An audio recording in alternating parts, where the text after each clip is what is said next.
everybody, this is Ashmit and welcome back to Life of Ashmit. In today's video, I'm going to talk about the shameless practices of smartphone manufacturers. So without any further ado, let's get right into it. See, the whole purpose of this channel is to prevent you from getting scammed by smartphone manufacturers. Which brings me on to my first point, the manipulation.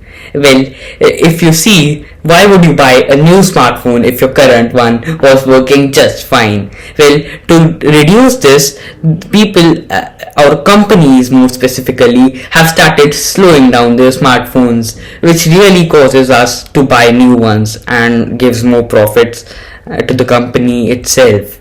And Apple and Samsung were accused of this 3 years ago and were fined $10 million and $5 million respectively. So yeah, when it was asked by the antitrust watchdog, he said Apple and Samsung were using dishonest commercial practices and and their updates caused several malfunctions which could have been avoided.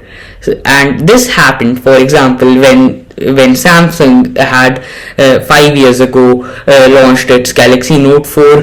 They asked the users to update their smartphones, and that update was actually meant for the Galaxy Note 7, but then this rendered the Galaxy Note 4's sluggish and unusable.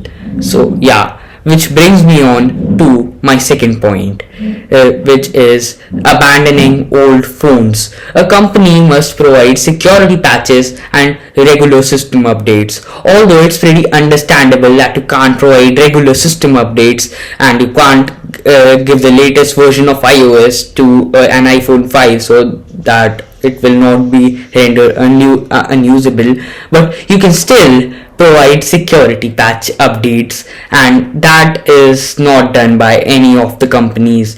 The longest support given by any company is the company that gives the longest support is Apple, and the second company that gives the longest amount of support is Google.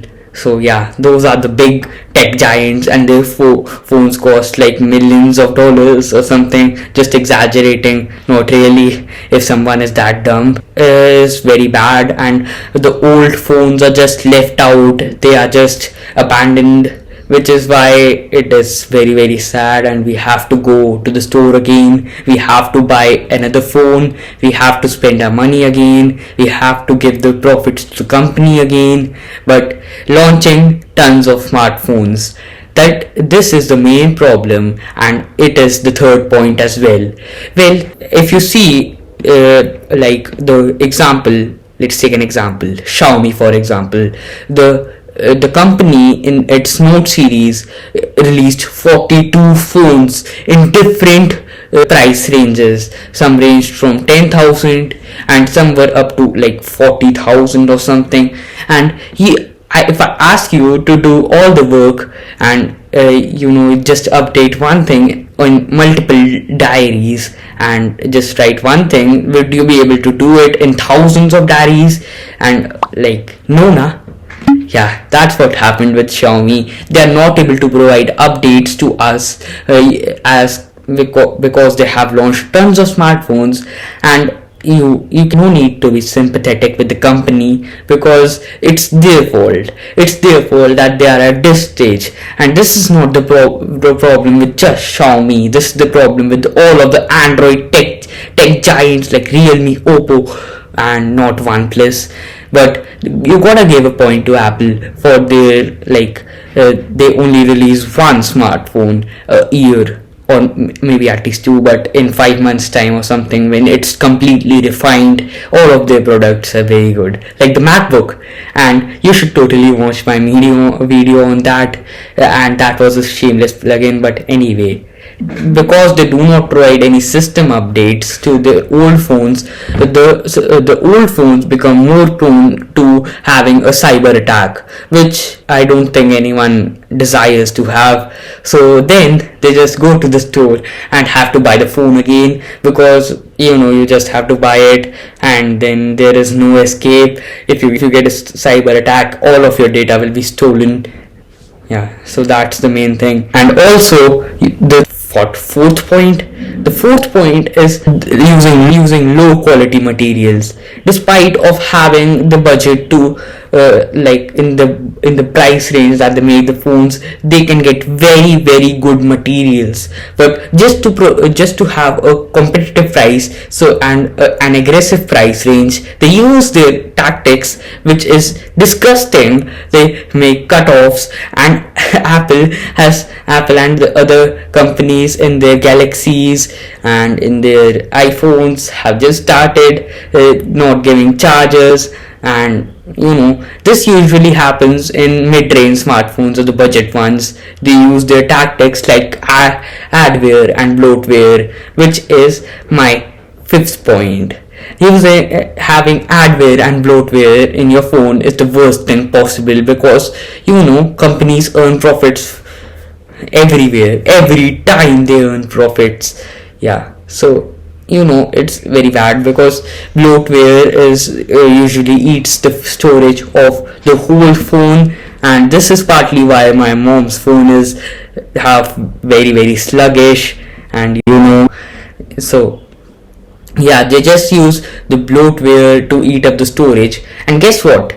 If they install other apps like Amazon, Daily Hunt, and all these idiotic apps, if I do say so myself, they are actually earning profits from them, as they are partnered with the company. If they pre-install the app on their phone, they use these ads and to earn revenue from them. So like the ads which are over when you are installing an app, then there is this pop-up kind of thing or something, and then there are ads shown all over it. But that's not really bad, considering if you have a budget phone and you need to earn some profits, because you need to recover the gains of the company.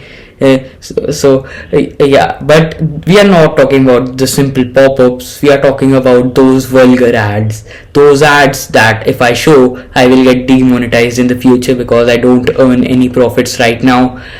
Considering of which, to make me earn profits, you should totally subscribe. Shameless plug-in again, but anyways, companies are very clever because they have high repair costs. It is like a win-win situation. Let me explain.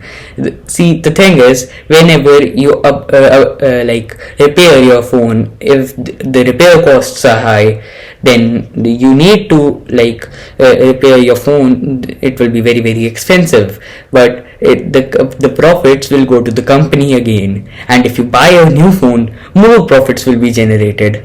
So if you buy a phone, or if you don't buy it, then you will just have to give the profits to the company, unless you're planning to use your phone with a cracked display, a faulty fingerprint sensor, and a crushed body. But you are not gonna do that, because that is the human psychology, my friends. Getting a little senti here, if I do say so myself. Yeah, so these were the things, and I know you need some tips, so that I can make a 10-minute video at least, so that I can earn some profits. So yeah, the tips are over here, because if you are going to buy a new smartphone, you need some tips from me. Not particularly from me, but because I'm a small YouTuber, a really small YouTuber at this stage, I want to just say that don't just mindlessly purchase a phone. You don't need to just mindlessly go ahead and buy a phone. Do some research, check out the right deal, buy it from a reputed and well-known company, and if you have done all those things, then you're good to go. This is Ashmit, and this is now officially a 10-minute 3-second video. Now it's 10 minutes 5 seconds, 10 minutes 6 seconds. But anyway, this is Ashmit, and we'll catch you in the next one. Don't forget to subscribe, like, and share.